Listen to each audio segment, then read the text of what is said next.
Pierrelatte, près d'Avignon. Des plages artificielles et des crocodiles à l'affût. À la ferme des crocodiles, 400 prédateurs venus du monde entier vivent en communauté. Et pour les soigner, un seul vétérinaire. Quoi? Qui remonte? Pour capturer l'animal de 4 mètres de long, du matériel de jardinage. Allez, tiens, une pour toi. Le docteur Samuel Martin, c'est le vétérinaire du parc. Stéphane, son chef animalier.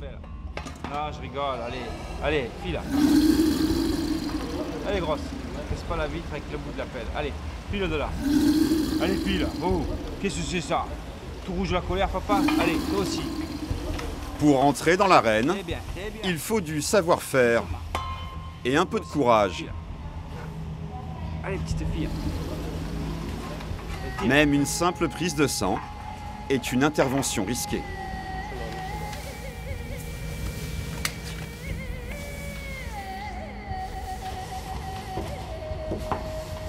Les 2 hommes tentent de capturer l'animal malade au lasso. L'animal peut peser jusqu'à 1 tonne. Pour ne pas perdre un doigt ou une main, il faut neutraliser la gueule de l'animal.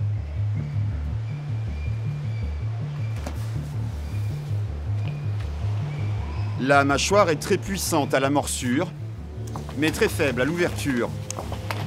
Pour clouer le bec du crocodile, un morceau de ruban adhésif.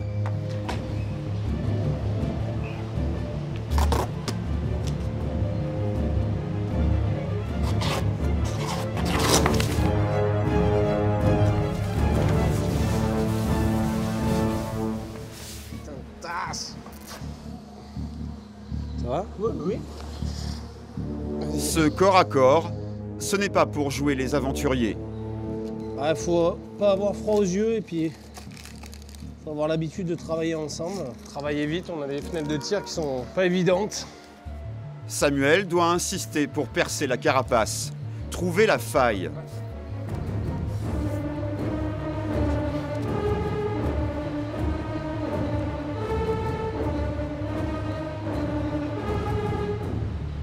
C'est un mélange de sang et de lymphe. La bête tente une dernière fois de se dégager. Calme-toi. Arrête. Comme pour un être humain, impossible d'endormir l'animal pour une petite prise de sang.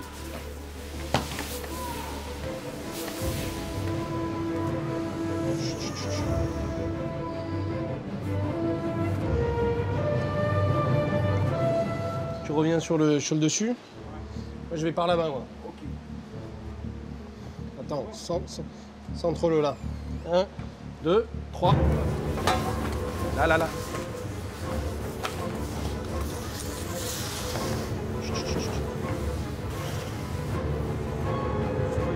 Impeccable. Doucement la glissade. C'est un geste technique qui est relativement court, une prise de sang. Par contre, c'est vrai que dès qu'on doit faire des gestes un peu plus longs, des échographies, des radios, on est obligé de passer par une anesthésie. L'anesthésie chez ces animaux est pas très bien maîtrisée. Et bien, on peut avoir des risques vraiment d'arrêt cardiaque. On fait du rodéo là, comme ce qu'on vient de voir. Qu'est-ce qu'on ressent là? On est grisé parce qu'on a l'impression de maîtriser un certain risque. Très honnêtement, en tant que vétérinaire, c'est parfois contraignant. C'est-à-dire que moi, je prends de l'âge, je suis de moins en moins sportif et voilà. Et en plus, on fait courir un certain risque à ces équipes. Pour soigner ces animaux, eh ben, on est obligé de passer par des phases d'activité un peu risquées. Des vétérinaires qui prennent des risques mesurés pour soigner les animaux. Ils sont quelques-uns en France. Crocodiles, grands fauves.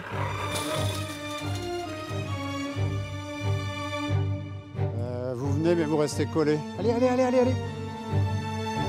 Personne ne bouge. Parce que l'autre, si on le fait bouger, il va se remettre à courir. Animaux exotiques ou encore marins. Chaque geste correspond à un comportement bien précis. Donc D'accord. ils en ont une cinquantaine chacun à peu près.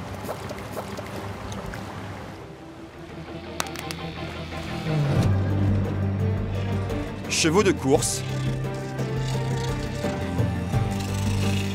Ce sont des meules qui sont diamantées parce que c'est une matière qui ne chauffe pas. mais aussi serpents, autant d'espèces que ces vétérinaires d'exception ont fait le serment de soigner. Dans le cas où on a un spécimen agressif, comment on l'approche? Une main à l'arrière et une main à l'avant, qui mobilisent toujours la tête à 2 doigts et 3 doigts sur le cou. Donc là, une fois qu'ils sont immobilisés comme ça, vous n'avez plus de danger possible. Voici leur histoire. Une végétation luxuriante, un taux d'humidité de 80%. Sous la serre, un climat tropical, le milieu naturel du crocodile. Des plages de sable pour favoriser la ponte des femelles. Une seule ponte représente entre 20 et 60 œufs.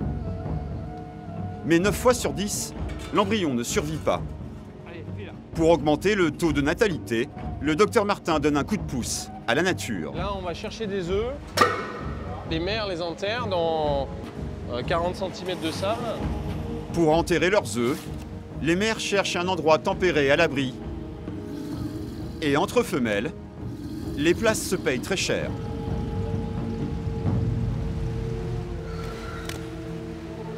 Les renouvelle une 50aine de fois. Et donc là, on voit, ça a probablement dû sauter à la faveur d'un combat.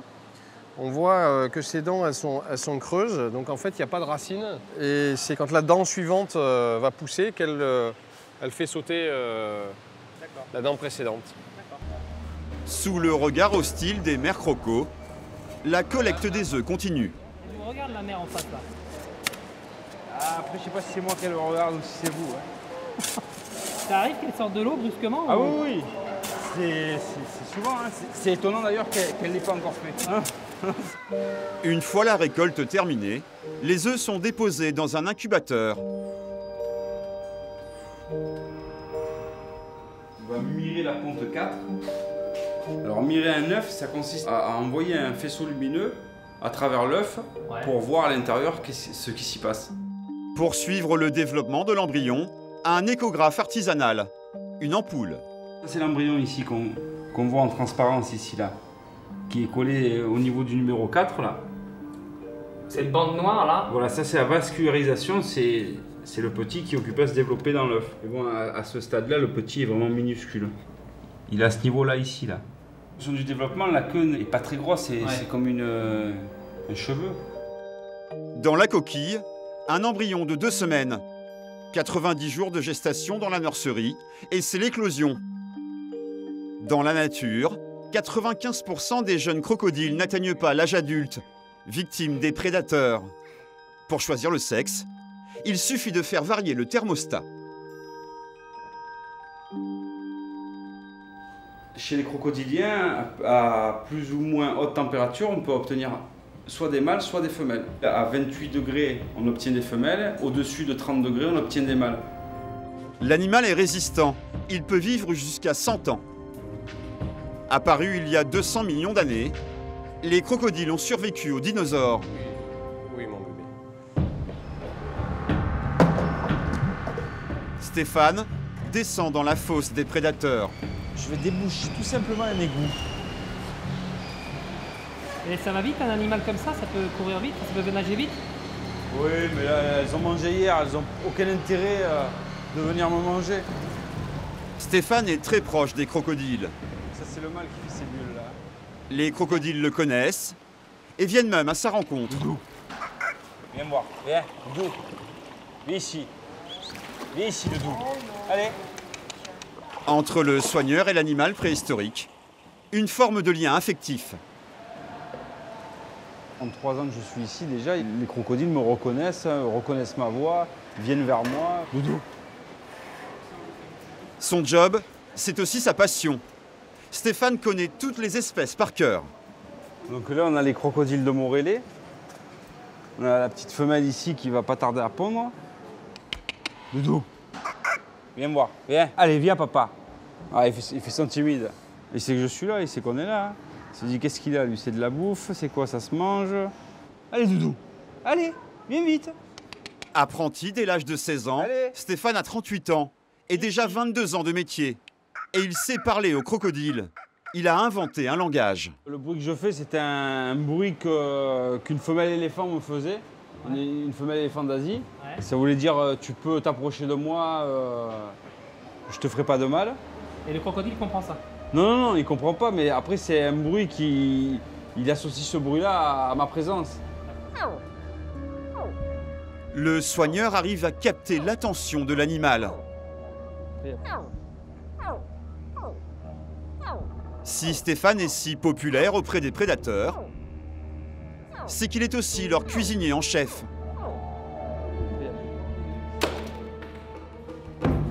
Voilà la grande plage.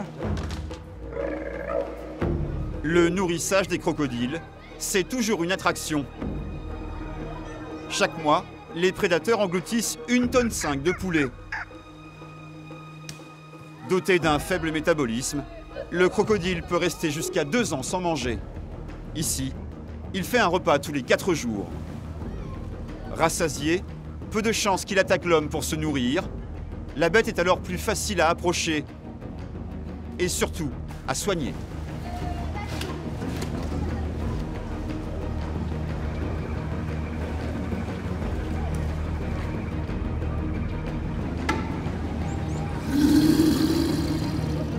Le crocodile n'est pas le meilleur ami de l'homme, mais les animaux les plus proches de nous ne sont pas toujours les plus faciles à soigner. Dans le sud-ouest de la France, les courses hippiques sont populaires. Poney landais ou cheval lourd des Pyrénées, le cheval fait partie du patrimoine. Le docteur, elle ne veut pas monter dans le... Elle ne veut pas monter dans le camion, ouais. Elle veut rester avec nous. Nous sommes dans une clinique spécialisée pour les chevaux. Le docteur Fabien Rolave est vétérinaire équin, une spécialité très pointue. Sur le parking, la salle d'attente avant les consultations. C'est au tour de Cookie. La jument vient subir une intervention chirurgicale. Un stress pour les propriétaires. Attaché à nos bêtes, nos je peux vous dire que quand on emmène ses enfants à l'hosto. Je vais juste faire la prise de sang pour l'anesthésie. Voilà, on va la tranquilliser un tout petit peu pour faire les radios, pour pas qu'elle panique dans la salle. Oui, dans la salle noire, souvent vous allez voir. Oui. J'arrive. Cookie est une grande sportive. La jument de concours hippique est blessée. Reproducteur, sauteur d'obstacles ou crack de course, un cheval peut valoir plusieurs millions d'euros. Elle fait partie de la famille, hein, quand on l'achète à 3 ans, on lui a appris plein de choses. C'est une fille de la maison. Non, Fabien fait des clichés de la zone à opérer.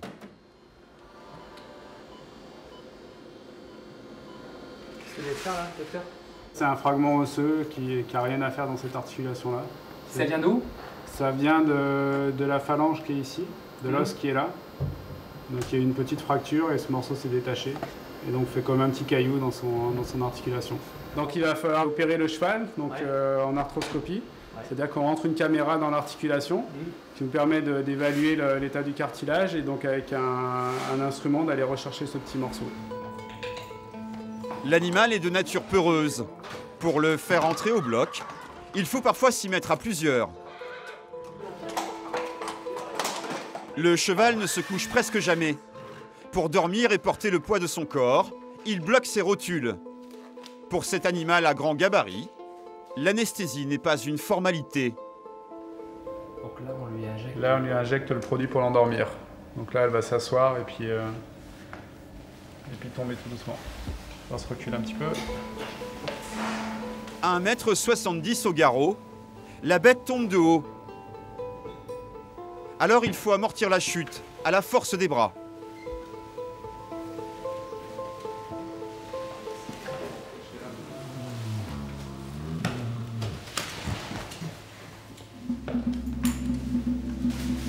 Super doux en fait.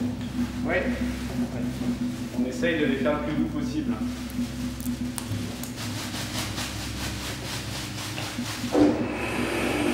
Ça va jusque dans la trachée en fait. C'est pour lui apporter l'oxygène et les gaz anesthésiants pendant la chirurgie. Pour transporter le patient de 500 kg sur la table d'opération, un treuil électrique.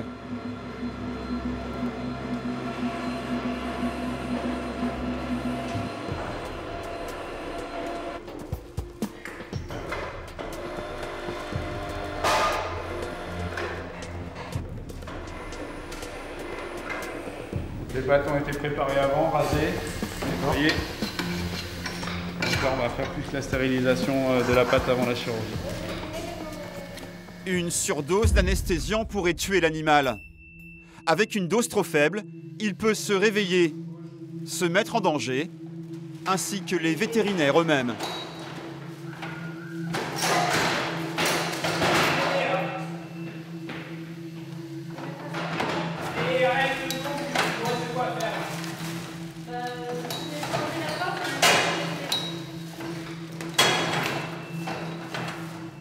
Sur le qui-vive, Fabien ajoute du produit anesthésiant. Les chevaux de course sont toujours un petit peu plus sensibles aux anesthésiques parce qu'avec l'entraînement, ils résistent beaucoup plus et du coup ne préviennent pas quand ils se réveillent sur la table. C'est un petit peu ce qui vient de se passer là. Pour doser les anesthésiques, plusieurs critères: résistance, poids et même caractère de l'animal. Des données difficiles à mesurer. Le cheval est enfin prêt pour l'opération.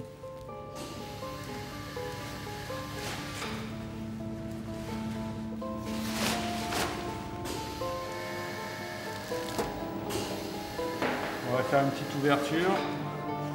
Un conduit pour la caméra miniature.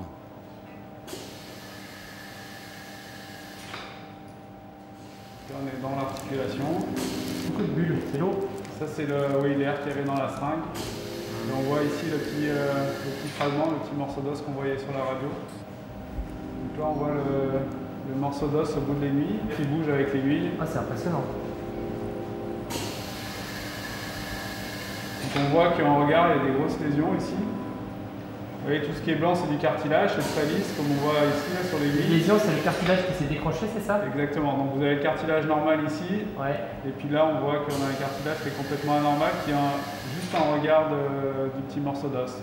Le petit morceau d'os venait frotter ici. C'est pour ça qu'il fait mal, c'est qu'il est toujours en train de se promener.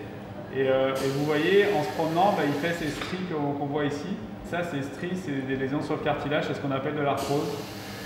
Donc cette jument, elle commence déjà à avoir de l'arthrose. C'est pour l'instant pas majeur, mais ça commence à être des lésions un petit peu importantes. Donc c'est pour ça que l'articulation s'est mise à gonfler et que la jument a boité. Donc là, on va le retirer. On vient avec cet instrument, il y a une tête un peu de crocodile. Et donc on vient attraper le morceau. Ouais, photo. Donc là, on va casser les fibres en tournant. Voilà, donc là il est décollé, vous voyez, je peux me promener avec l'instrument. Ah ouais, d'accord.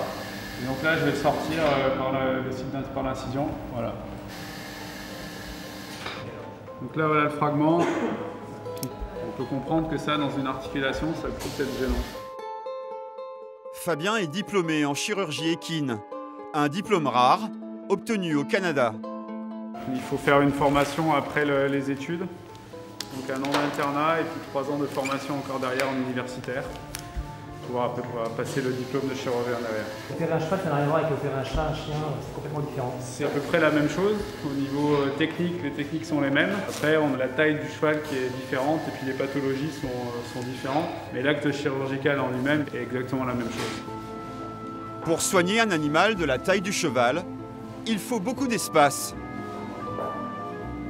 Une pièce de la clinique est réservée au réveil post-opératoire.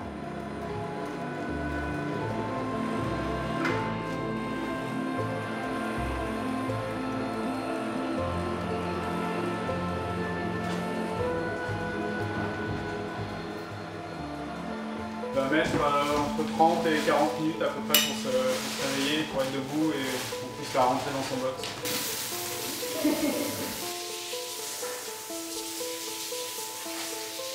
Les chevaux se succèdent au bloc.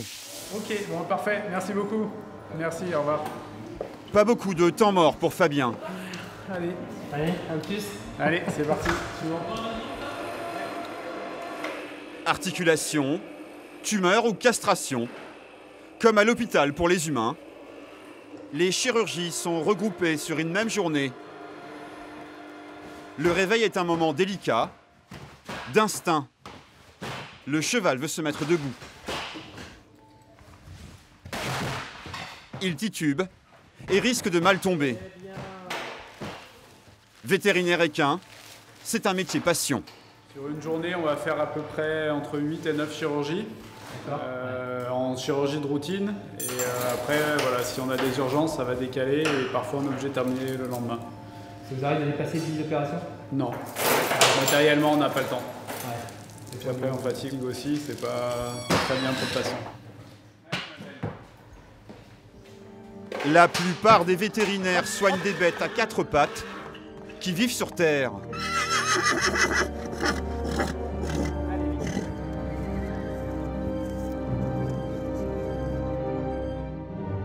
Mais en milieu marin, le vétérinaire a dû s'adapter au mode de vie de l'animal.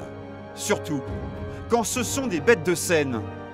À Antibes, dans le plus grand parc d'attractions de cétacés d'Europe. Un spectacle féerique, des chorégraphies parfaitement synchronisées, les artistes, des orques. Les plus gros pèsent près d'1 tonne.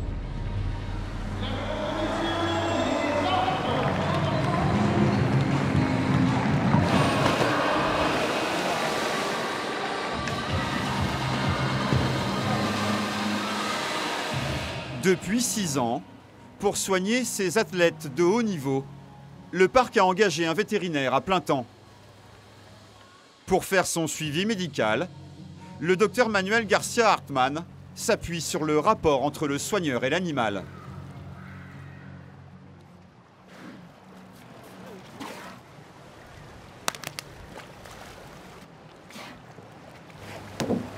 Comme vous voyez, les soigneurs et les animaux à Maryland, on a un rapport en général très particulier. Il y a une complicité. En plus des sauts périlleux, l'orque a appris à se laisser glisser sur le bord de la piscine. Pour faire des prélèvements, il urine sur commande directement dans l'éprouvette. Ça m'aide beaucoup dans le travail de vétérinaire parce qu'on peut apprendre aux animaux à faire des comportements qu'on appelle les comportements médicaux grâce à la confiance que les animaux ont en leurs soigneurs. Aujourd'hui, on va les demander de souffler très fort. On va faire un prélèvement de ces souffles-là. Bon, je prépare le souffle de Wiki? Allez, c'est parti. En un seul geste, le soigneur fait expirer le cétacé. Ah, ça suffit largement. Les particules d'air sont stockées dans une boîte en plastique et partent à l'analyse. Les poumons sont les organes les plus faibles qu'ils ont parce qu'ils sont adaptés au milieu aquatique, mais ils restent dépendants de l'oxygène, de la surface et de la respiration, exactement comme nous. Soigneurs et mammifères ont trouvé un moyen de communiquer.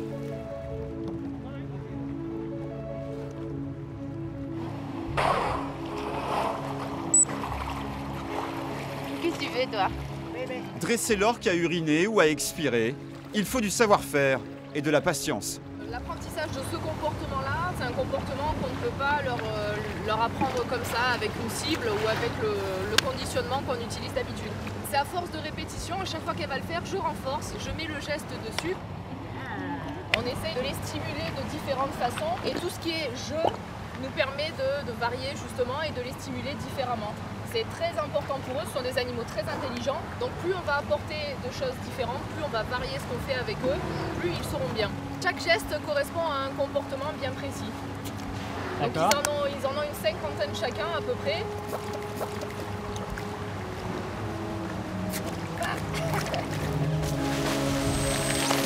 Dressés pour le spectacle ou sauvages, les animaux évoluent dans un environnement proche des conditions naturelles.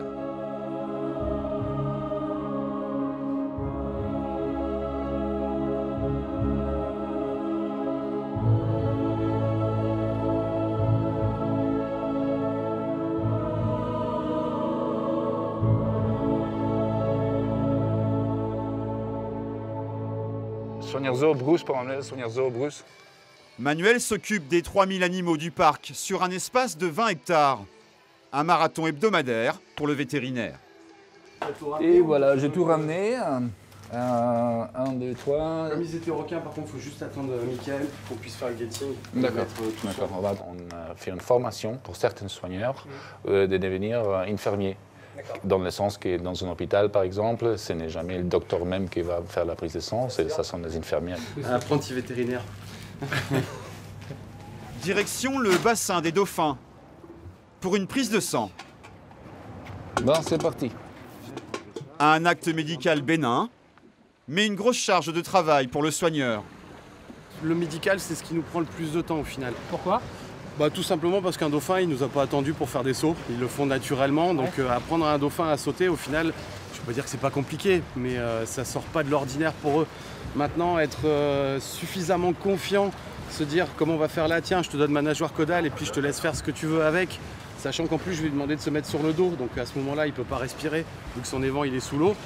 Il faut quand même travailler ça pendant un bon moment pour que l'animal ait suffisamment confiance en nous et qu'il accepte de faire ça. Si on fait ça du jour au lendemain, ça ne va pas fonctionner.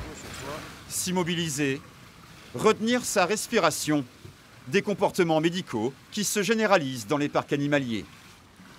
Ça commence dans tous les zoos du monde. On commence à entraîner des girafes et les autres animaux sont entraînés à la façon qu'on travaille avec les cétacés. C'est la méthode. Et c'est plutôt la méthode et l'approche de l'animal et l'interaction directe avec l'animal. Ils ne sont pas forcément plus intelligents, mais ils sont mieux entraînés. Très honnêtement, je crois que les dauphins, ils sont bien sûr intelligents, mais peut-être pas à tel point que tout le monde croit. L'apprenti infirmier trouve une veine invisible du premier coup.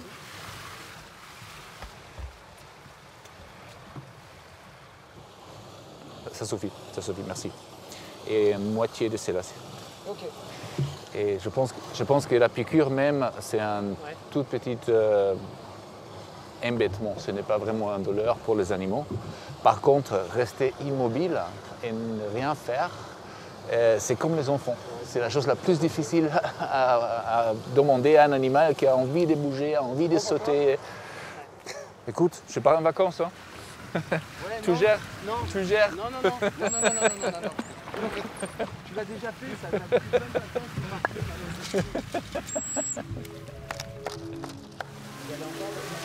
Un des plus grands succès pour le parc animalier, c'est d'assurer la reproduction. Depuis 5 ans, une quarantaine de petits sont nés au Marineland. Des bébés qui vont devenir des enfants de la balle, dressés pour le spectacle.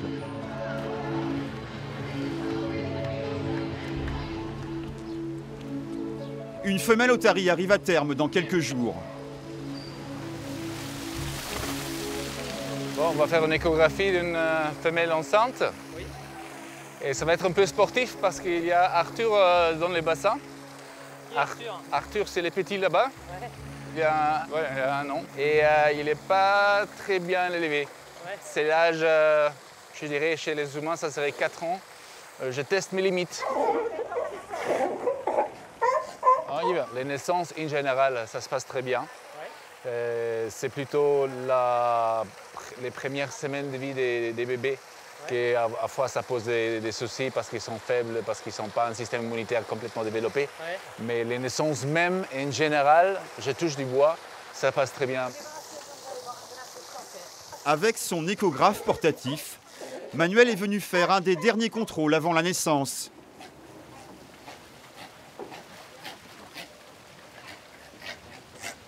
Rompue à l'exercice, la femelle otarie se prépare pour la consultation.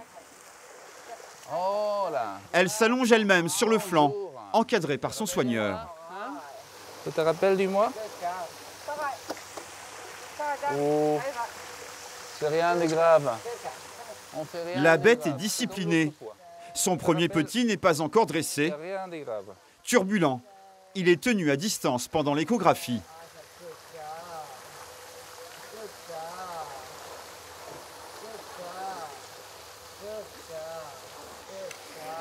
Je finis.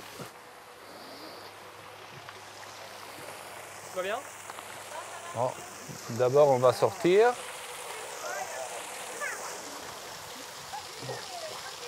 Et là, c'est déjà le bébé. Et cette image-là, elle n'est pas très représentative, mais je l'ai pris très à l'arrière. Ça veut dire qu'on n'est pas loin de la naissance. Ça va.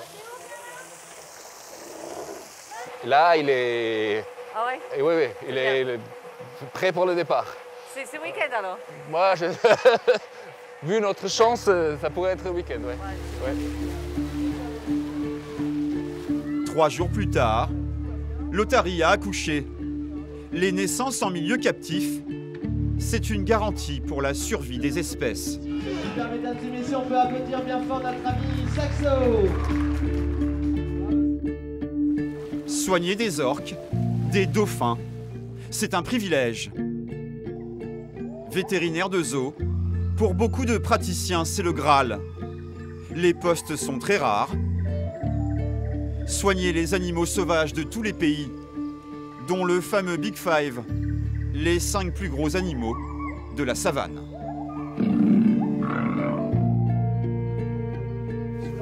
Oui, mais tiens-le, vas-y. Depuis près de 30 ans, le docteur Thierry Petit soigne les 1600 animaux du zoo de la Palmyre. Voilà. Tu ne le tiens pas comme je t'ai dit. C'est un monument du métier, une forte personnalité. Ça, là, tu le tiens. Tu comprends ça? Voilà. C'est bon, lâchez-le. Une tendance au crachat facile, c'est la réputation du lama et de son cousin l'alpaga. Une idée reçue pour le docteur Petit. Si effectivement ils sont énervés, ils rejettent du liquide de la panse. Cracher, c'est beaucoup dire, hein. En fait, ils secouent la tête, ils renvoient le liquide et le liquide ressort. Donc c'est pas fréquent. Et il n'y a aucune raison, quand on vient voir les lamas, en les regardant dans les yeux, il n'y a aucune raison de revenir plein de crachats. Aujourd'hui, c'est la tonte annuelle. Un coup de tondeuse électrique et l'animal passera un été plus aéré. Le rituel est un peu stressant pour l'animal. Il va le faire savoir au vétérinaire. Ça va, docteur, le petit coup de patte, oui? Oh oui, non, Rien? c'est absolument rien du tout. Non, un coup de sabot dans le thorax. Le docteur Petit encaisse sans broncher. Pour garantir la santé des animaux, il faut aller au contact et faire les bons gestes au bon moment. Une question d'efficacité, mais aussi de sécurité pour l'équipe soignante. Puis on l'envoie là. Allez, va. Quand on fait une intervention sur un gros animal, il faut qu'il y ait quelqu'un qui commande. Et il ne faut pas que les gens qui sont là pour faire des manœuvres précises ou quoi que ce soit se posent des questions avant de faire les manœuvres. Dès l'instant qu'il y a une commande, il faut que ce soit exécuté. Ça peut être assez dramatique sur des gros animaux quand ils se couchent ou si les gens se marchent eux-mêmes marchent sur les pieds des autres intervenants. À l'autre bout du parc de 18 hectares, une rixe entre 2 grands fauves. 2 guépards ne se supportent plus. Le mâle dominant attaque régulièrement le dominé, le lacère à coups de griffes et de morsures. Les fauves se toisent en permanence. Prostré dans un coin de l'enclos, le dominé est couvert de blessures. Les plaies inquiètent le docteur Petit. Le vétérinaire veut examiner le fauve. Dans sa boîte à outils, un fusil, des fléchettes et des cocktails anesthésiants. Oui, il y a eu un petit souci. Bon, celui qu'on va faire, on sait qu'il a quelque chose sur le jarret gauche qu'il faut qu'on voit. Et puis le dominant lui-même, il a peu rencontré la clôture. Il a saigné du nez. Ça attend des petites choses à voir. Avec une sorte de fusil Sarbacane, le docteur Petit entre dans l'arène. À condition de garder une distance de sécurité, le guépard n'attaque pas l'homme. Piqué, l'animal résiste à l'anesthésiant. C'est pas gênant.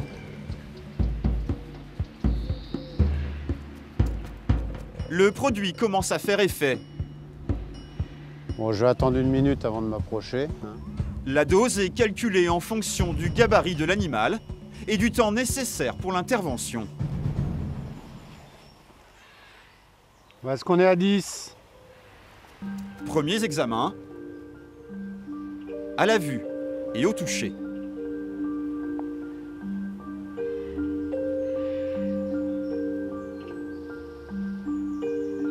Ok. Le fauve, un animal fascinant qui inspire souvent la crainte. Avant de les approcher et de les soigner, le docteur Petit a appris à connaître chaque animal.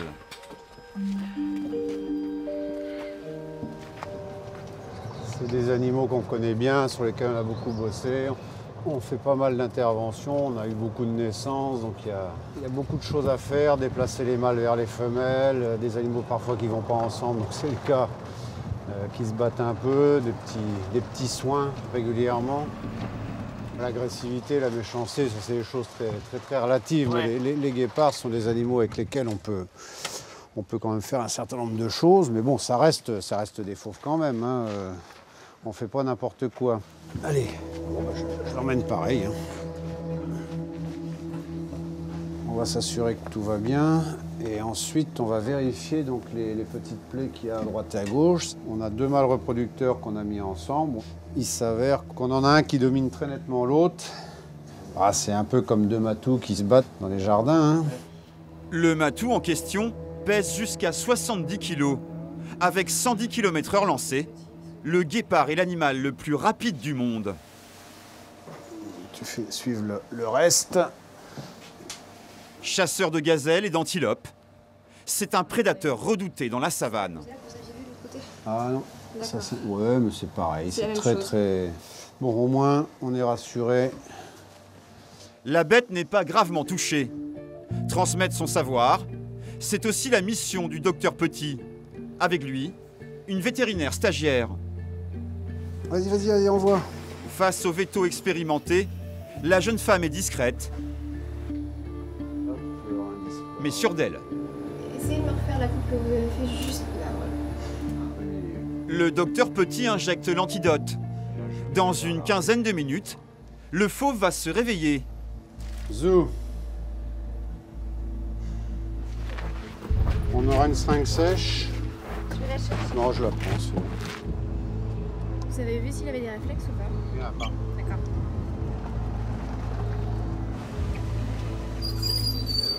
Contrôle et tu me dis ce que t'en penses. Pas de réflexe palpébral, par contre il est débasculé. Le docteur nous invite à pénétrer dans l'enclos. Vous venez, mais vous restez collés. Allez. On y va ensemble, on n'y va pas à 1 mètre l'un de l'autre. Bougé d'un seul homme, Prends la tête. T'as pris l'anti. des mouvements désordonnés pourraient faire paniquer l'autre guépard.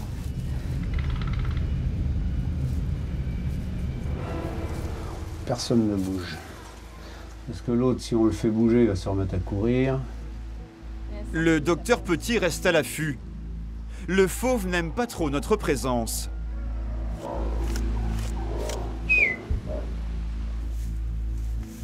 Ouais, ok. Ouais.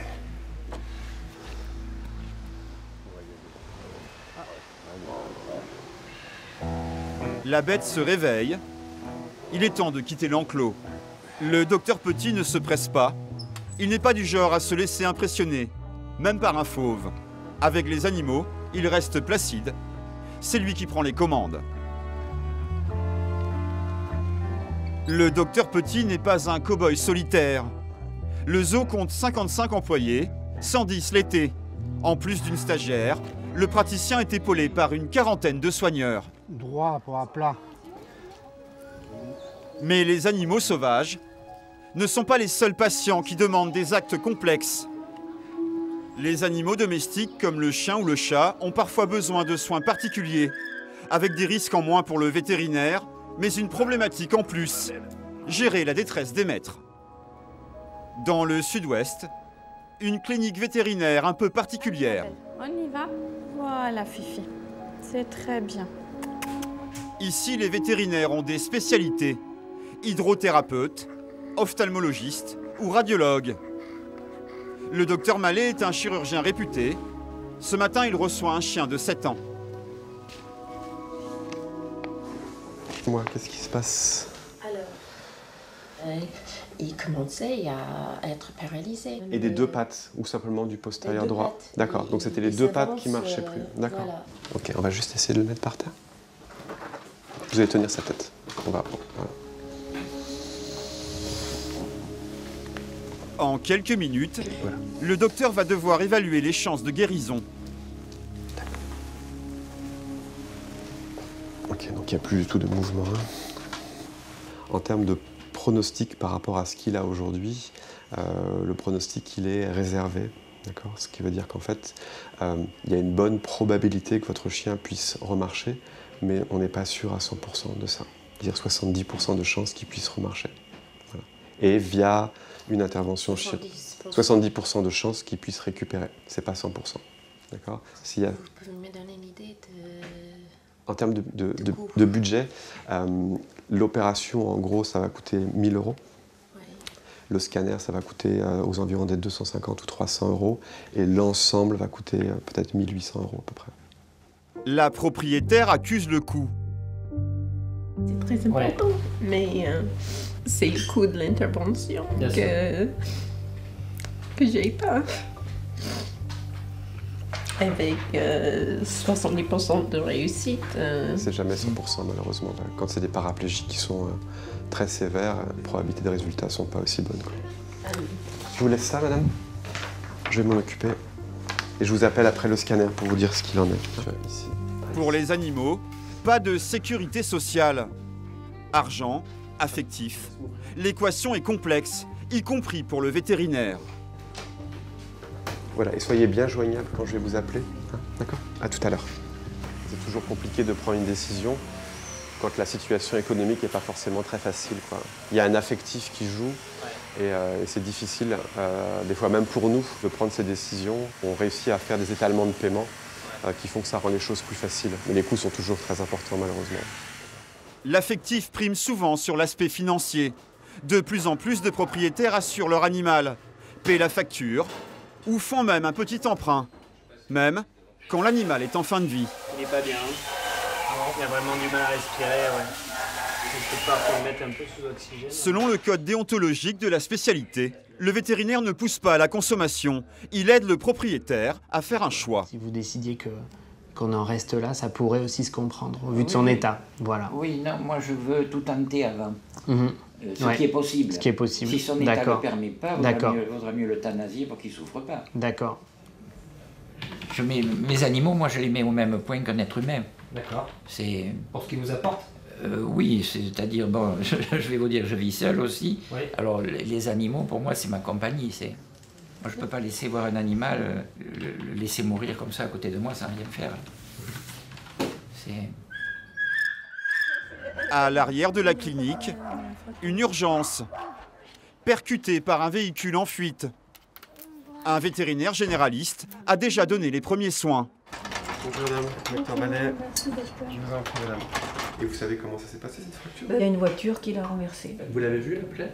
J'ai vu qu'il y avait du sang. D'accord. L'os sorti. Un os est sorti. Oui. Vous restez là, on va aller faire la radio. Hein ? Je reviens vous voir juste après. L'articulation de la patte est brisée à plusieurs endroits. Il y a une fracture complexe de l'articulation, ce qu'on appelle une fracture bimalléolaire, dont la reconstruction chirurgicale n'est pas simple du tout à faire. L'os de la patte est sorti des chairs. Un risque majeur pour l'animal. Ok, donnez-moi les compresses, s'il vous plaît. Il faut très vite pouvoir remettre l'os en fait, sous la peau et suturer les plaies, pas qu'il y ait d'infection supplémentaire. Elle a eu son antibiotique, elle est sous perf et elle doit passer à l'échographie abdominale. Ça marche ? Okay. Violemment percutée par une voiture, la chienne a peut-être d'autres traumatismes. Allez, Nénette, pas avoir peur. Le docteur Durieux est un spécialiste de l'imagerie. Non. Par contre, ce qui m'embête, c'est que je suis en train de découvrir un truc qui n'était pas attendu. Elle a une masse sur le foie. C'est ça. La masse qui est ici, là-haut, là. Je vais la mesurer. Une tumeur. Le cas de l'animal s'aggrave. Et ça, c'était pas quelque chose d'attendu. 15 minutes. Ça y est au choc. Non. Non. D'accord. Non, c'était là avant. Bon, bah... Si en plus elle a une tumeur du foie, elle... La petite chienne risque de mourir d'une tumeur, même avec une patte réparée. Le docteur Mallet demande le feu vert à la propriétaire pour l'opérer. Ouais, d'accord. En gros, la question et la réflexion qu'on doit avoir maintenant, c'est de savoir si on opère ou pas sa patte. Sachant que derrière, elle a peut-être un cancer au niveau du foie. D'accord. D'accord. On fait l'intervention sur la patte à ce moment-là et on rediscutera de son foie un petit peu plus tard. La chienne est en sursis. C'est l'heure de l'opération. Une intervention complexe sur une articulation brisée.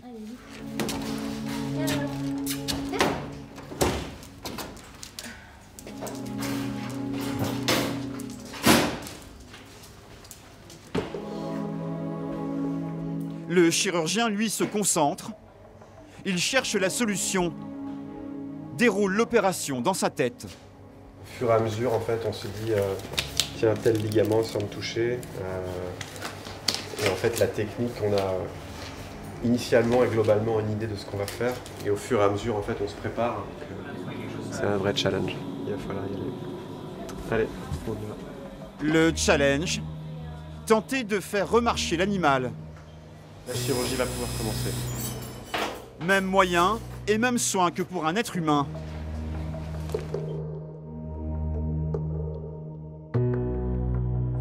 Ça se passe bien, on a réussi à remettre la fracture articulaire qui était particulièrement difficile à aborder parce qu'elle était à l'opposé de la voie d'abord, c'était prévu. Et l'articulation a été remise en place, on va la stabiliser maintenant avec des broches. La première étape de l'opération sera un succès. Un bilan décimal 3, s'il vous plaît. Reste à attendre la cicatrisation pour savoir si l'animal pourra remarcher et survivre à sa tumeur. En fait, elle a eu son accident ce matin. Oui. Vu l'état de sa patte, on aurait cru qu'elle n'aurait jamais remarché. C'est pas encore gagné. Là, le principal risque, c'est l'infection. À partir du moment où l'os a été exposé depuis maintenant plus de 24 heures à l'extérieur, avec tout un tas de choses qui ont souillé la plaie. Vous voulez me voir pour un challenge? Oui, j'arrive.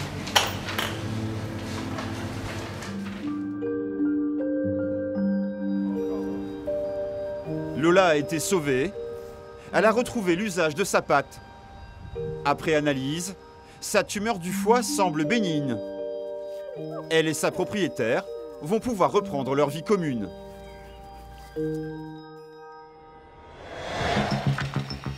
Dans un instant dans Révélation, vous découvrirez comment on soigne la rage de dents d'un cheval. Ce sont des meules qui sont diamantées parce que c'est une matière qui ne chauffe pas. Voilà. C'est la première fois qu'il y allait, donc il est un peu stressé. Moi aussi, surtout moi, peut-être plus que lui. Pourquoi? Parce que vous savez ce que c'est que le dentiste, c'est pour ça? Oui, voilà, c'est ça. C'est plus ça. Vous découvrirez également comment certains vétérinaires réapprennent à des oiseaux mal en point à reprendre leur envol et retrouver la liberté. Vas-y.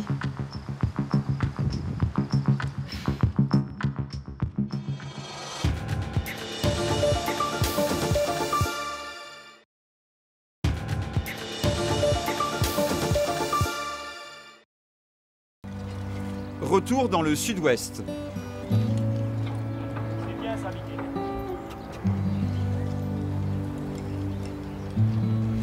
En ligne, Mickey.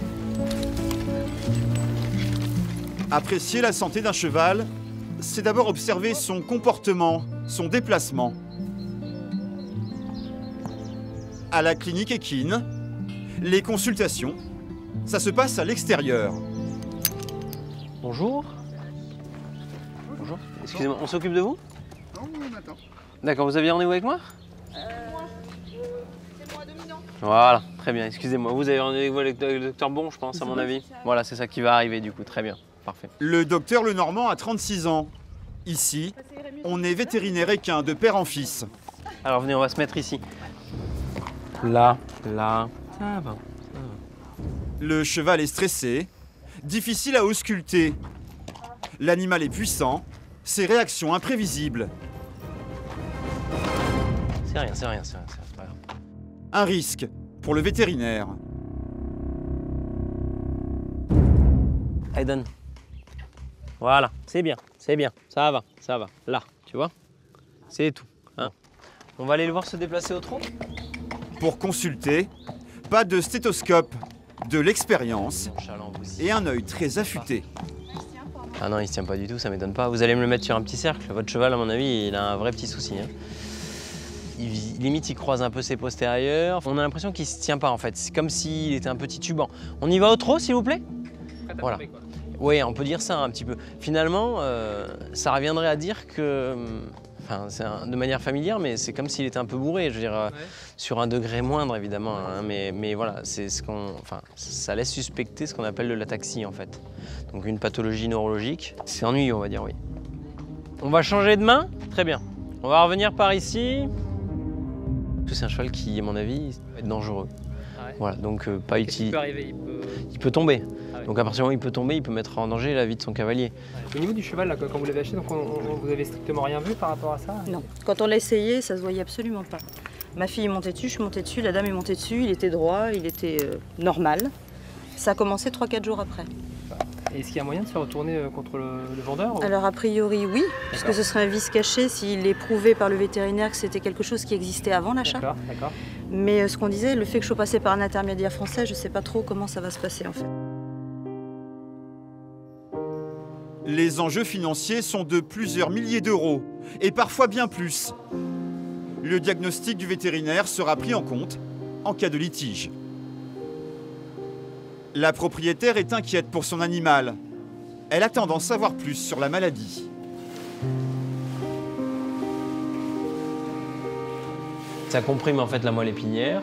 La moelle épinière, c'est celle qui donne tous les nerfs, qui permettent de contrôler la motricité de manière générale, la douleur, etc. C'est pour ça qu'en fait il titube, parce que naturellement il ne sait pas exactement où sont ses membres dans l'espace. Ce cheval de saut d'obstacle pourrait finir au mieux dans un pré. Un crève-cœur pour la propriétaire. Entre elle et l'animal, il y a autre chose qu'une histoire d'argent. Une profonde affection. Parfois, impossible de soigner, d'opérer ou de sauver. Derrière la clinique, une jument vient d'arriver. C'est le docteur Rolave qui va s'en occuper. Cheval, j'ai fracturé l'épaule. Une fracture qui est pas réparable. Et donc elle n'appuie pas sur sa patte. Et donc un cheval ne peut pas vivre sur 3 pattes. Et c'était quoi comme type de cheval avant? Un cheval de saut, un cheval de concours. D'accord. Il a fait ça, il y avait de l'orage cette nuit. Et il a probablement tapé contre un arbre ou contre un mur, on ne sait pas trop. Elle s'est fait ça toute seule? Oui. Hier encore, cet animal noble, puissant, pouvait franchir des obstacles de plus d'1 mètre de hauteur. Trahie par son stress, la bête s'est condamnée elle-même. Une dose d'anesthésiant pour préparer un départ en douceur.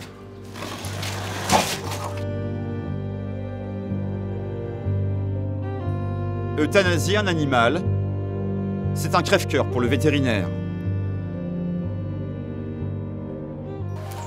Là, il est juste endormi, oui, anesthésié, puis là, on va l'euthanasier. On n'a pas fait ce métier-là pour ça, mais malheureusement, ça fait partie du métier aussi. On a cette chance de pouvoir les aider à moins souffrir quand on ne peut pas les traiter. Donc.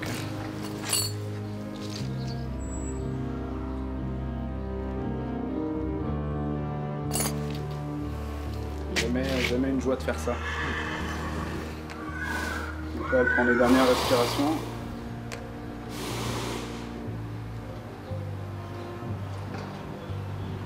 Là, la respiration s'est arrêtée. Et puis le cœur va s'arrêter d'ici 1 à 2 minutes.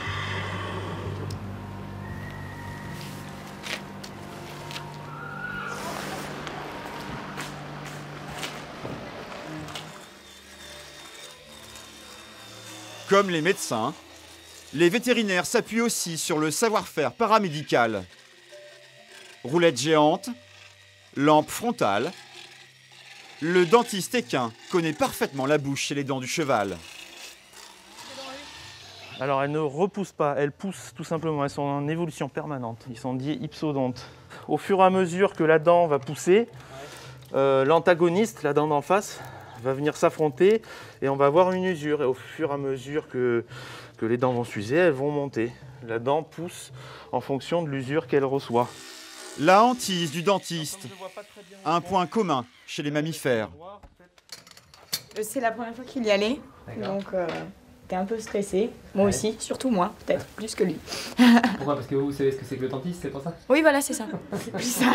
Pour soigner les dents d'un cheval, il faut de l'équipement de pointe. Voilà, donc ce sont des meules qui sont diamantées. Pourquoi diamanté? Diamanté parce que c'est une matière qui est très agressive sur la dent, entre guillemets, qui permet de bien l'arrondir mais qui ne chauffe pas. Voilà, donc le but du jeu c'est de ne pas chauffer la dent. Entre le dentiste et le vétérinaire, une complémentarité. Vous me posiez la question vis-à-vis du mort. Là, vous avez quoi comme mort pour l'instant? Bah là, j'avais un double brisure, simple. Okay. Voilà, pour nous, ça nous amène énormément de souplesse parce qu'on a quelqu'un en qui on a confiance, parce qu'il fait les bons gestes, il part pas au combat, c'est-à-dire que quand il a des doutes, il n'hésite pas à venir nous voir, puis on travaille vraiment en partenariat, c'est-à-dire qu'on n'hésite pas à faire un examen radiographique des dents, à discuter ensemble, savoir quelle est la meilleure option à prendre pour le cheval. Le cheval a donc son dentiste. Il a aussi son podologue. Le maréchal Ferrand forge les fers à cheval depuis 3000 ans, bien avant l'apparition des vétérinaires. Aujourd'hui, le maréchal est aux ordres du praticien. Et après, donc, au niveau de la maréchalerie, on essaye de mettre un fer avec une branche un peu plus couverte en externe du coup. Et puis après, un full rolling avec un bon relevé de pince. Voilà. Jadis, le maréchal Ferrand travaillait à vue, avec le marteau et l'enclume. Il affine désormais son savoir-faire avec de l'imagerie médicale. On est plutôt bien. Après, on va voir. J'ai demandé une face-pied posée là, qui va nous permettre d'avoir une idée. De toute manière, sur le pied droit, qui est le pied beau, c'est ça. Hein. Voilà, à mon avis, tu pourras pas faire beaucoup plus que ce que tu as fait déjà. Un mélange de tradition ancestrale et de modernité. Et là, le maréchal Ferrand, il travaille comment dessus, sur ce genre de choses? Là, dans l'absolu, on ne touche pas en fait à la structure du pied, on va toucher au fer uniquement pour éventuellement essayer d'aider le pied, mais en tout cas, le cheval est tel qu'il est et on s'adapte par rapport à ça. Alors, quand on touche au fer, c'est-à-dire quoi? L'épaisseur du fer Oui, l'épaisseur, des mouvements facilités à tel ou à tel endroit, en fait, voilà, ce genre de choses. Le cheval passe sa vie entière sur ses 4 fers, de jour comme de nuit. La bête a besoin de fer sur mesure.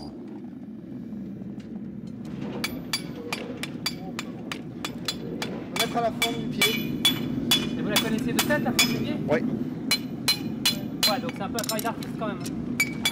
Bah, c'est-à-dire vraiment, il y a la mémoire quoi. On a la photo du pied dans la tête, on essaie vraiment de la reproduire sur ce fer. Là, on va aller le présenter sur le pied pour voir s'il est vraiment la forme du pied. Le cheval doit être bien chaussé. Cheval d'obstacle ou de course, ses performances en dépendent.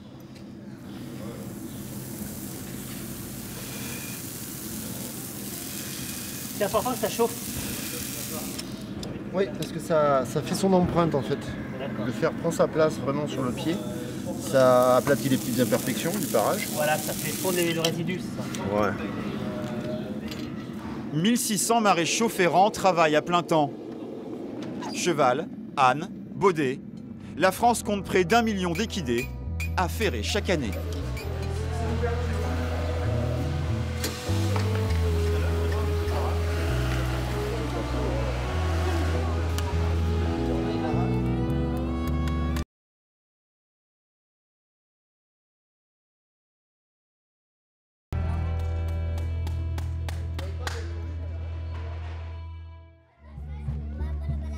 Changement de décor. Direction le Poitou. Ici, près de 400 singes vivent en liberté sur un vaste territoire de 16 hectares. Nous sommes dans la vallée des singes, où vit le plus grand groupe de bonobos au monde. Dans cet écosystème, une famille de gorilles. Le chef de clan, un mâle de 200 kilos, la force d'une dizaine d'hommes. Aujourd'hui, malgré lui, une de ses filles va devoir quitter le zoo.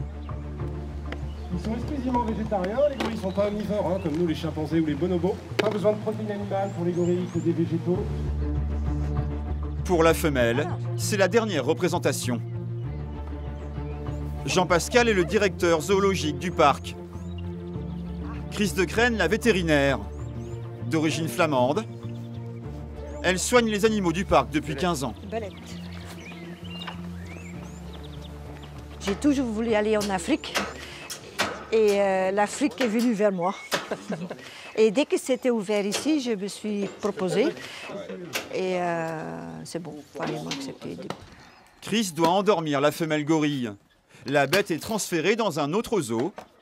Doser le produit anesthésiant pour les animaux en général, ce n'est pas une science exacte. Et comment on calcule les doses en fait? On l'avait pesé, hein.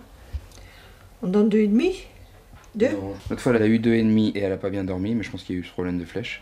Donc on a fait une petite rallonge et après elle a dormi longtemps. L'anesthésie, ce n'est pas toujours l'acte préféré des vétérinaires. Toujours un stress. Est-ce qu'il va bien agir? On en a eu un qui a fait un arrêt, j'ai dû le réanimer. On ne sait jamais. Un arrêt cardiaque. Perdre un animal dans un zoo, c'est un risque économique mais aussi écologique. Les gorilles sont des espèces protégées. Un enjeu supplémentaire pour Chris et Emmanuel, le directeur du zoo. C'est lui qui flèche les animaux. Et ce n'est pas par hasard. Moi, je ne travaille pas avec les animaux. Et il ne faut pas que les animaux aient des mauvais souvenirs avec leurs animaliers. Il ne faut absolument pas que les animaliers puissent flécher les animaux. Dans sa cage, l'animal émet des cris stridents. Elle a senti un danger.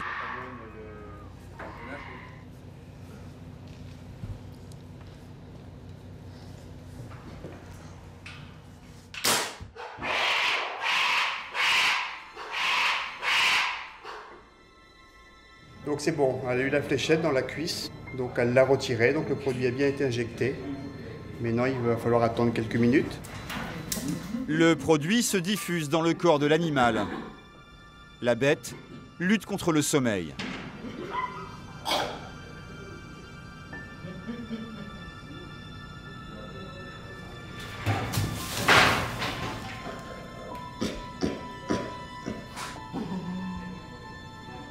Au bout de 10 minutes, le gorille finit par rendre les armes.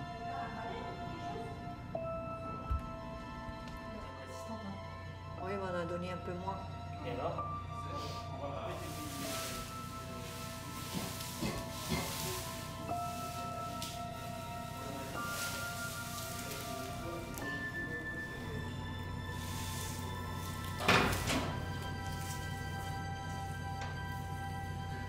Avant d'entrer dans la cage, un dernier test.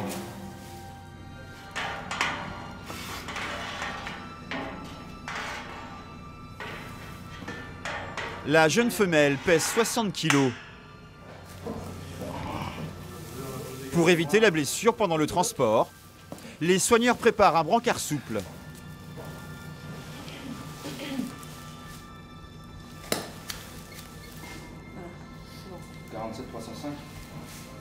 Dernier. Je vois rien. 47 305, oui, c'est bon. 60. Elle fait plus. C'est bon? Chris soigne les gorilles depuis des années. Elle les a vus grandir et pourtant, aucune reconnaissance de la part des primates. Je ne suis pas aimée du tout. Ouais, pourquoi? Comme j'interviens toujours quand il y a quelque chose qui va mal, ils ne m'aiment pas du tout. Et même ils essaient de m'attaquer ou... C'est déjà arrivé ça? Le mâle gorille, oui. Là, par exemple, il y en a un qui... T'as vieilli chez les soigneurs. Pardon, vous disiez? Là, il y en a un que j'ai fait naître. Ouais. J'ai donné son premier biberon et il ne peut pas me saquer. La femelle quitte le zoo ce soir. Arrivée à l'âge adulte, elle va commencer à se reproduire. Elle part en Allemagne, au zoo de Krefeld. C'est une femelle qui est née dans ce groupe, donc elle ne peut pas rester dans le groupe de son père. Pourquoi? Pour pas qu'il y ait d'accouplement consanguin. Donc chez les gorilles, tous les jeunes s'en vont, les petites femelles vers l'âge de 8 ans à peu près. Donc là, cette petite femelle, il faut qu'elle aille vivre sa vie de femelle reproductrice avec un autre mâle avec lequel elle n'a aucun lien de parenté. Le but, c'est vraiment de la reproduction. C'est remplir notre rôle de conservation des espèces pour qu'elles soient viables génétiquement le plus longtemps possible pour qu'on puisse peut-être un jour en réintroduire dans le milieu naturel quand le milieu sera suffisamment bien protégé pour pouvoir les relâcher. Pour l'instant, c'est un arche de Noé. Ouais. Rwanda ou Congo, l'instabilité de leur pays d'origine ne garantit plus la survie des gorilles. Favoriser la reproduction, assurer la survie des espèces, c'est une des missions du vétérinaire. C'est le 4e départ de gorille. En combien de temps? En 2 ans. Ouais. C'est ça? 3 ans. Donc on a un mâle qui est parti à Sydney, une femelle à Belfast et un 3e mâle à Jersey. Ils sont tous nés ici? Tous nés ici. C'est un succès quand même pour vous. C'est un grand succès, plus de 10 gorilles nés chez nous, c'est un succès assez extraordinaire. Ouais. Plus que des parcs animaliers, les zoos sont devenus des sanctuaires. Au centre de la faune sauvage de l'école vétérinaire de Nantes, une dizaine de colis vient d'arriver, adressés par les vétérinaires de la région. À l'intérieur des cartons, des trésors de la nature. Une cigogne blanche.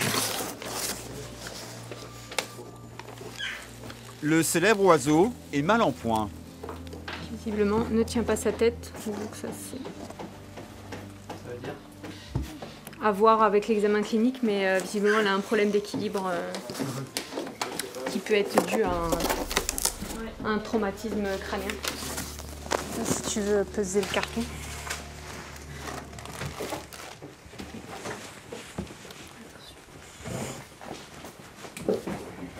Le centre de la faune sauvage de l'école de Nantes est unique en France. Le docteur Bérangère Maheu est un des 4 vétérinaires de France à soigner la faune sauvage à plein temps. Je regarde si le fond d'œil est correct, s'il n'y a pas présence de sang, de pus. C'est vrai que les yeux ont souvent des lésions en fait, suite aux collisions, que ce soit avec des véhicules ou autres.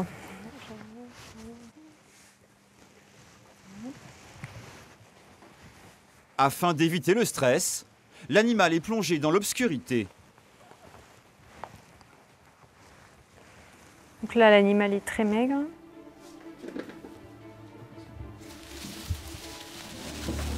La cigogne est fragile. Le docteur Maheu a le geste sûr. Du coup, je palpe tous les rayons osseux, puis je regarde du coup s'il n'y a pas forcément une fracture, hein, mais ça peut être une lésion quelconque. Sa sensibilité, parce que je la trouve un peu raide. Soigner la faune sauvage, ça ne s'apprend pas pendant les études, mais sur le tas. Je vais regarder si elle n'a pas d'hématome, la bête. D'ordinaire très sauvage, l'animal s'est laissé facilement capturer. Bon bah écoute, on va la réhydrater. Donc a priori rien de cassé. À part l'état de maigreur vraiment prononcé de l'animal, là il y a vraiment une consommation de la masse musculaire, quoi. Donc là, elle est vraiment très amaigrie. Donc là, c'est un animal qui peut presque plus voler, quoi, vu l'état de maigreur dans lequel il se trouve. Donc je pense que ça n'a pas été très difficile de l'attraper, à mon avis, parce que je pense que c'est un animal qui peut plus, qui cherche même plus à fuir tellement qu'il est affaibli, quoi. Pour la moindre piqûre, il faut plumer la bête pour trouver un carré de peau. Ouais, les oiseaux, on rase pas, on déplume. Oui, on déplume, ouais. C'est pas forcément plus agréable, mais... Le docteur Maheu met en place la perfusion pour réhydrater l'organisme de la cigogne.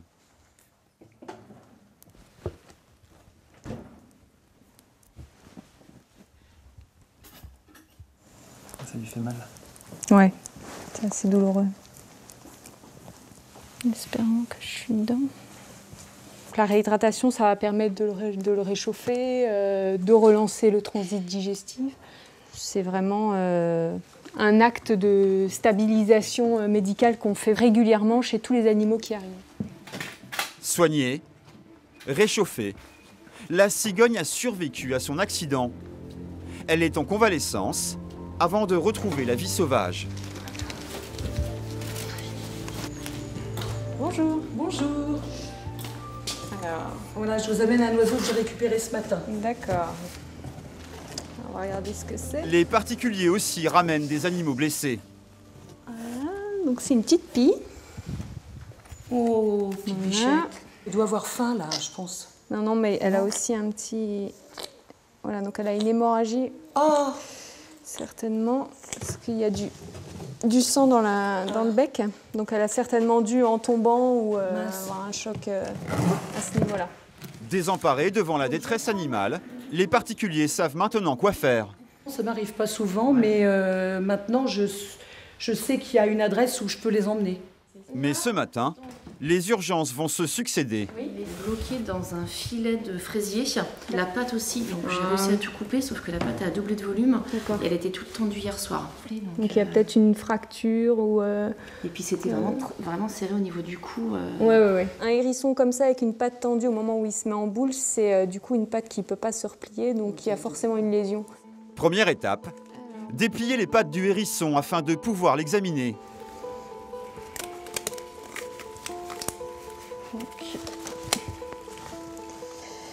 Donc le tout maintenant, c'est essayer de palper, voir. Donc là, il y a un gonflement de la patte, donc a priori, pas de fracture. Quelques jours de repos suffiront à remettre le hérisson sur pattes. Au bout du couloir, la situation est plus critique pour la pie. Donc là, je vais aller assez vite parce qu'elle est en détresse respiratoire à cause de son hémorragie. Donc je fais juste un examen rapide, voir s'il n'y a pas de fracture. Elle a du mal vraiment à respirer. Et avec le stress, du coup, ça accentue. Il y a de l'air sous la peau. Donc en général, ça, c'est signe qu'il y a une brèche au niveau de la cage thoracique. Donc c'est l'air qui fuit la cage thoracique pour aller vers l'extérieur. Et du coup, on se retrouve avec de l'air juste sous la peau. Donc j'aspire juste l'air en fait. Ça permet du coup de décompresser la cage thoracique et de l'aider du coup à respirer. Il reste encore juste un petit... Malgré les efforts du docteur Maheu, la pie ne survivra pas à ses blessures. Sur le tableau d'entrée, toute la faune française, faucons, hérissons ou renardeaux. Ils sont entrés dans la jungle là. Lorsque les animaux sortent sains et saufs du parcours de soins, ils partent en convalescence dans la forêt de l'école à côté du centre. Un passage obligé pour réapprendre à voler, à retrouver la vie sauvage. Les oiseaux sont rééduqués dans des volières. Donc là, on a une chouette chevêche, l'espèce différente. Hein. Voilà, la chouette chevêche, donc c'est vraiment un petit rapace nocturne. Donc c'est une chouette parce qu'elle n'a pas d'aigrette, hein, on le voit bien. Ici, on n'a pas de plumes redressées comme chez les hiboux. Voilà, donc c'est un petit rapace nocturne à l'œil bien jaune.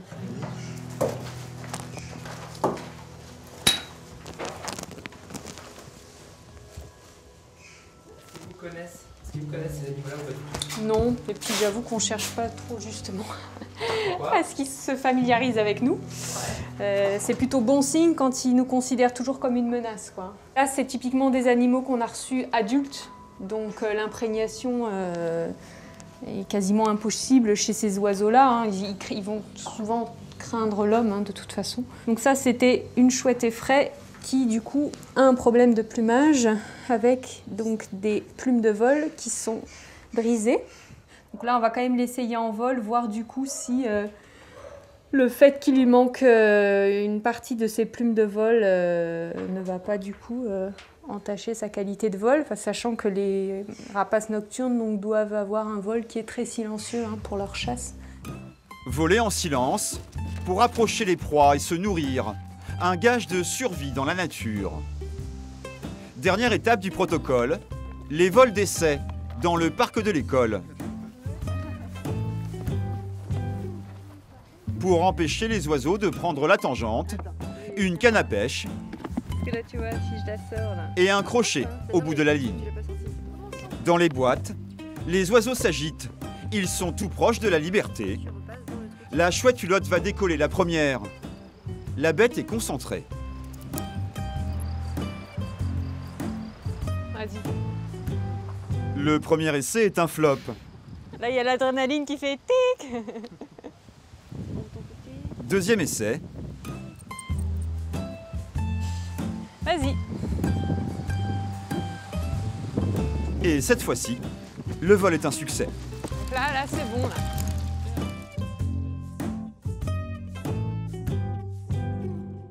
Le vol est bien silencieux, donc ça va lui permettre de pouvoir effectuer son comportement de prédation et de chasser normalement la nuit. Alors voilà. Magnifique. Donc là c'est bon. Là. Superbe, bête. C'est la partie gratifiante du travail. Quand on les voit revoler. C'est le moment où, voilà, où on voit si la réhabilitation s'est bien effectuée ou pas.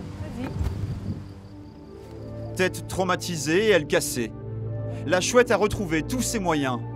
Dans quelques heures, elle retournera dans la nature. Dans le centre de la faune sauvage, un animal sur deux retrouve la vie sauvage.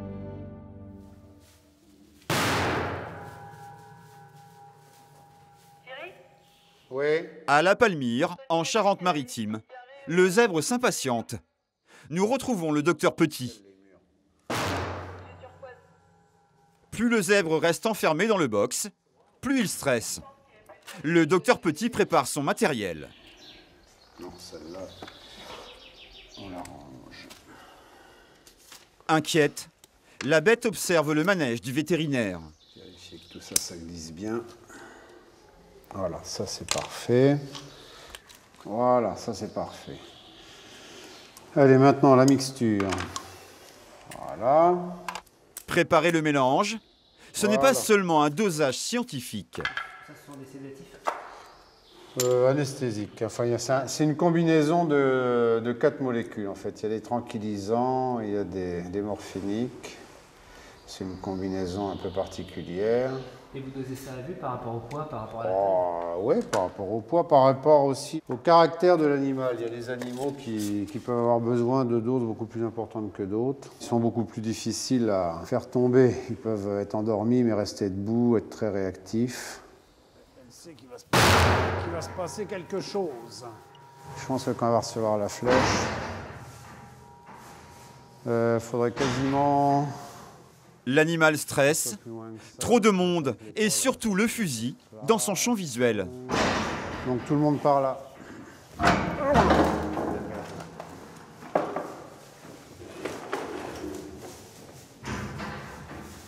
Le vétérinaire a choisi de flécher par derrière. Voilà, c'est fait. En résistant au sommeil, le zèbre pourrait s'abîmer contre les parois. Et surtout, très important, on va préparer les antidotes avant de mettre en œuvre l'anesthésie. Pourquoi il faut des antidotes? Pour les réveiller. Donc il faut que tout ça se soit prêt dès le départ. La bête résiste. Comme il faut.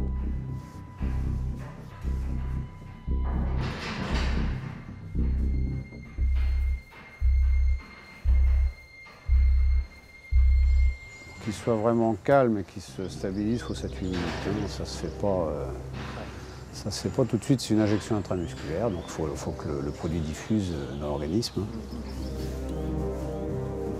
Le zèbre commence à vaciller.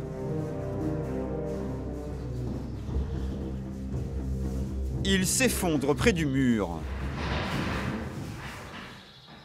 Couché. Désormais, il va falloir le positionner pour le traiter.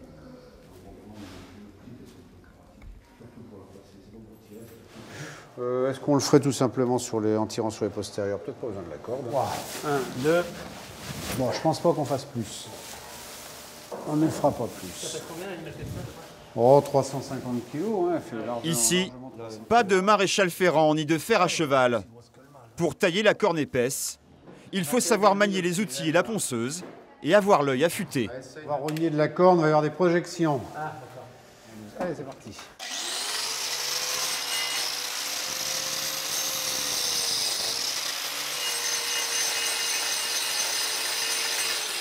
La râpe, s'il te plaît. Donc en externe, les chiffres sont très bons. En externe, le talon il est complètement fuyant. Un coup de rabot à main. Son savoir-faire, le docteur Petit l'a reçu en héritage. Mon père était maréchal, mon fils est maréchal, et donc j'ai un goût pour ça, mais autrefois, dans les écoles vétérinaires, on enseignait quand même quelques principes de maréchalerie. Maintenant, ça a beaucoup évolué. Ça se fait moins, mais il faut connaître de toute façon les bases. Pas de l'alcool. L'aspirante vétérinaire injecte l'antidote de réveil. Combien de temps après? Il faut attendre 6 ou 7 minutes. Le vétérinaire en profite pour faire un dernier toilettage.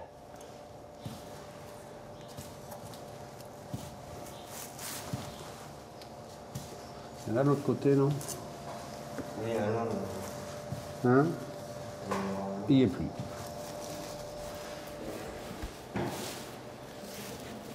La bête commence à bouger. Quelques minutes plus tard, elle se réveille du premier coup, à l'instinct. Dans la nature, elle serait partie au galop. Hein. Voilà, c'est fini pour elle pour aujourd'hui. Dans un zoo peuplé d'animaux sauvages, aucun acte vétérinaire n'est anodin.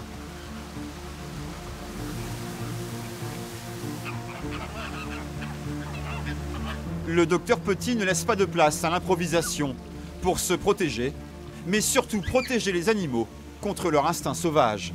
Pour son baptême du feu, il y a 28 ans, le docteur Petit avait dû anesthésier un gorille.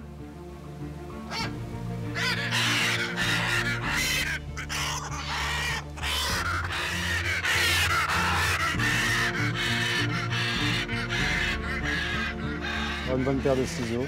Ah oui, Ou des échasses, soit des ciseaux, des échasses. Depuis, il a gardé la détermination des premiers jours. Le vétérinaire, c'est le cœur du zoo. L'économie et la pérennité du parc en dépendent. Plus de 80 petits sont nés depuis son arrivée. En pleine santé, les animaux peuvent s'épanouir pour donner le meilleur d'eux-mêmes aux 700 000 visiteurs annuels. Dans un instant dans Révélation, vous allez découvrir comment les aspirants vétérinaires apprennent à soigner les animaux les plus inhabituels. Donc lui on l'appelle python royal, alors on l'appelle aussi python boule parce qu'en fait quand il est agressé, il a tendance en fait à se replier en boule, voilà comme ça. Alors les manipulations de mygale, normalement on ne les fait pas à la main. Là je le fais pour vous montrer les structures qu'on peut voir dessus. Normalement c'est des animaux venimeux, qui sont en fait imprévisibles.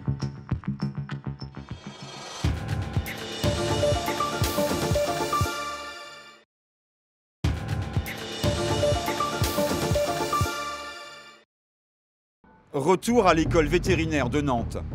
Les étudiants de 5e année suivent une nouvelle formation. Le thème, manipulation des animaux d'espèces inhabituelles, les NAC. Autrement dit, les nouveaux animaux de compagnie, tels que serpents, lézards ou encore mygales. Des bêtes longtemps jugées rebutantes, mais qui aujourd'hui ont envahi les foyers français. C'est que des espèces venimeuses. Hein. Par contre après, ce que je peux vous montrer éventuellement... Le docteur Gouin est un des plus grands spécialistes français de ces animaux, à manipuler avec précaution. Alors les manipulations de mygale, normalement on ne les fait pas à la main. Là je le fais pour vous montrer les structures qu'on peut voir dessus. Ils sont en fait imprévisibles. Donc là c'est un spécimen que j'ai depuis longtemps et puis qui est peu venimeux. Elles vont mordre leur proie avec ces petits crochets, injecter des sucs digestifs qui vont liquéfier la proie et en fait elles vont absorber le produit de digestion par un petit orifice qui se trouve juste en dessous ces crochets. Même les araignées ont le droit à des soins. Alors au niveau soins, ce qu'on peut avoir, malheureusement sur ces animaux-là, on peut avoir des problèmes de parasitisme externe, donc des acariens qui se développent sur la peau et puis qui sont extrêmement durs à traiter. On peut avoir parfois des fractures de pattes ou des arrachements de pattes. Et on attend que ça repousse. En fait, ils font des mues à peu près, pour les femelles qui vivent 15 à 20 ans, elles font à peu près une mue tous les ans ou tous les 18 mois. Et en fait, les pattes repoussent à cette occasion. Alors des fois, elles ne repoussent pas complètement. Elles repoussent d'abord de façon partielle, par segment, et puis faut attendre, faut être patient. Autre animal de compagnie à la mode, le serpent. Avant de le soigner, il faut déjà le prendre en main, sans se faire attaquer. Pour les serpents non venimeux, alors déjà quand vous recevez un serpent en consultation, il faut déjà voir à distance si ça paraît être un spécimen stressé, agressif.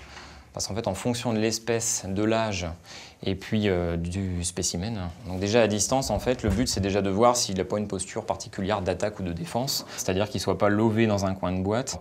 Pour certaines couleuvres comme celle-là, en cas de menace, ça fait une espèce de frétillement avec la queue, une sorte de...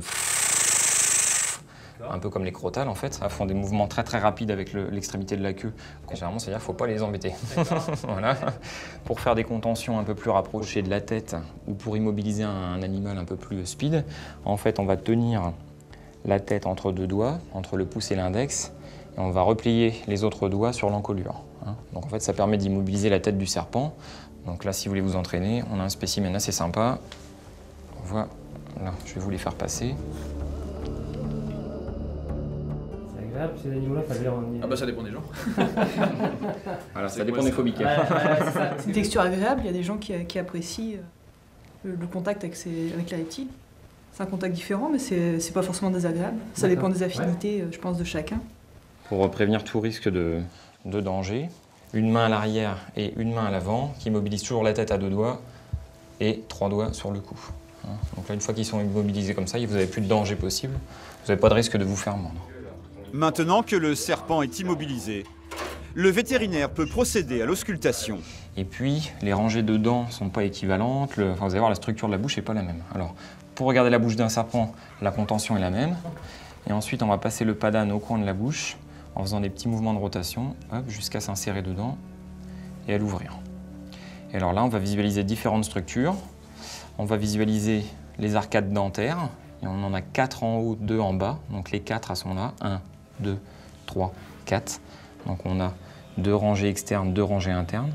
Et donc cette langue, en fait, donc ils la sortent de façon régulière. Alors c'est pas du tout un signe d'agression, en fait. Ça a uniquement un rôle de perception de l'environnement. Ça capte des molécules, on va dire des molécules d'odeur, des molécules chimiques qui se trouvent dans le milieu. Et ces molécules, elles sont analysées au niveau du palais. En fait, quand ils ferment leur bouche, la langue se plaque au niveau de cet organe et ça leur permet d'analyser. En fait, ça a le même rôle que l'odorat et le goût chez nous. Ça leur sert en fait à capter leur environnement et puis ça leur sert à repérer surtout des proies, c'est-à-dire les odeurs de rongeurs, d'oiseaux. 13 millions de NAC vivent dans les foyers français. Pourtant, soigner ces animaux n'est pas encore une habitude chez les vétérinaires généralistes. Dans le cas où on a un spécimen agressif, comment on l'approche, comment on peut... Alors la première chose à faire, c'est essayer d'immobiliser la tête. Parce que le principal danger que tu vas avoir, c'est de te faire mordre. Alors il y a 2 solutions. C'est essayer d'immobiliser la tête rapidement. Donc soit prendre une serviette, soit prendre un couvercle.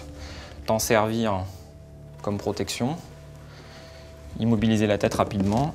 Hop, et puis l'attraper. Aujourd'hui, il n'existe que quelques vétérinaires très spécialisés pour les NAC. Alors ça, c'est un petit lézard qu'on va trouver au Moyen-Orient. Pour élever certains animaux dangereux à la maison, comme les scorpions, certaines araignées et les serpents venimeux. Un certificat de capacité spécifique, délivré par la préfecture, est nécessaire. C'est pareil, donc encore une fois, c'est pas des animaux sociaux, ça apprécie pas d'être caressé. Donc c'est des animaux, on les laisse dans leur aquarium, ou dans leur bassin, et puis voilà. Bonsoir, docteur Poncet. Bonsoir. Vous avez été diplômé en 1998, je crois. Vous êtes donc vétérinaire depuis 16 ans et je vois sur votre badge que vous êtes spécialiste en chirurgie. Alors, en quoi ça consiste? Oui, c'est ça. Après l'école, j'ai continué ma formation pour devenir spécialiste en chirurgie et là, plus spécifiquement, chirurgie des tissus mous. Les viscères Oui, ça va être la chirurgie du cœur, ça va être la chirurgie des poumons, chirurgie du cerveau, des viscères, etc., etc. Donc, c'est les grosses opérations. C'est souvent des interventions un petit peu délicates. On a plutôt l'impression que le vétérinaire, il a une formation de base et qu'il est obligé de tout savoir, de connaître tout sur tous les animaux. Pendant l'école, pendant le cursus général, on a une formation sur toutes les espèces. D'accord. Et puis ensuite, effectivement, soit on peut exercer notre profession toute espèce, soit on peut se diriger plus spécifiquement vers une espèce ou vers une spécialité. Alors, il y a aussi, on le voit dans notre reportage, des nouveaux animaux qui ont fait leur apparition dans les foyers, les furets, les serpents, vous appelez ça les NAC, je crois. Ouais. Comment vous avez fait pour vous adapter à ces nouveaux patients? Alors ça, c'est pareil, c'est vraiment quelque chose qui est émergent depuis une quinzaine d'années, où les propriétaires ont de plus en plus de ces nouveaux animaux de compagnie. Et là encore, on ne peut pas tout savoir faire. Il y a des vétérinaires qui sont spécialistes, qui ne font que ça. Comment vous expliquez que ce soit aussi cher n'ayons pas peur des mots, une consultation, faire soigner son chien ou son chat ou autre, ça coûte beaucoup d'argent. Ça coûte beaucoup d'argent, ça c'est une certitude, parce qu'effectivement les gens qui vont s'occuper de vos animaux ont une certaine formation, ont une certaine technicité, ont besoin aussi de matériel, c'est-à-dire d'investissements lourds, ont besoin de salariés, d'infirmiers, etc. pour assumer tous les soins. Donc effectivement en face il y a un coût. Typiquement une consultation d'un vétérinaire généraliste, combien ça coûte ? Une consultation, en moyenne. Je pense que ça coûte entre 30 et 40 euros. Après, ça peut augmenter et ça peut monter très haut également parce qu'il y a des soins, comme chez l'homme, qui peuvent nécessiter du matériel très spécifique, qui peuvent nécessiter des semaines, voire des mois d'hospitalisation. Donc ensuite, ça peut monter à plusieurs milliers d'euros. Alors on l'a dit, on l'a vu, de nouveaux animaux de compagnie ont fait leur apparition en France dans nos foyers. Mais les chiens et les chats restent nos préférés. Est-ce que vous savez nous dire pourquoi ? La question est très intéressante. Bon, déjà, il y a un historique par rapport à ça. Il y a les médias aussi qui ont toujours beaucoup parlé des chiens et des chats. Je pense que le contact aussi relationnel est très facile avec un chien. C'est très facile de nouer de l'intimité, d'avoir quelque chose d'assez profond avec un chien. Avec un chat également aussi, même si on connaît a priori parfois peu les chats, vraiment, on peut avoir des relations vraiment très fortes. Et puis d'autres espèces dans les nacs sont peut-être plus difficiles. C'est vrai que vous allez difficilement imaginer avoir des relations fortes avec un poisson ou un cochon d'Inde. C'est difficilement imaginable, effectivement. Mais ça existe, je crois. Mais il y a beaucoup de gens qui ont ces animaux parce que justement, ils y trouvent une relation assez forte. Ouais. Pour conclure, quel conseil donneriez-vous aux jeunes qui auraient envie d'embrasser cette carrière de vétérinaire ? Déjà, je pourrais que les inciter. C'est un métier réellement extraordinaire. C'est une passion de tous les jours. C'est un plaisir de venir travailler tous les matins. C'est pas donné non plus parce que c'est sûr qu'il y a un petit peu de travail pour arriver au bout et pour réussir à être vétérinaire. Mais j'ai envie de dire qu'une fois qu'on a décidé, qu'on a été pris par la passion des animaux, c'est de devenir vétérinaire et de se donner les moyens pour y arriver, c'est un détail. Merci d'avoir répondu à nos questions. Merci à vous de nous avoir suivis. On se retrouve très vite sur numéro 23 dans Révélation. Bonne soirée.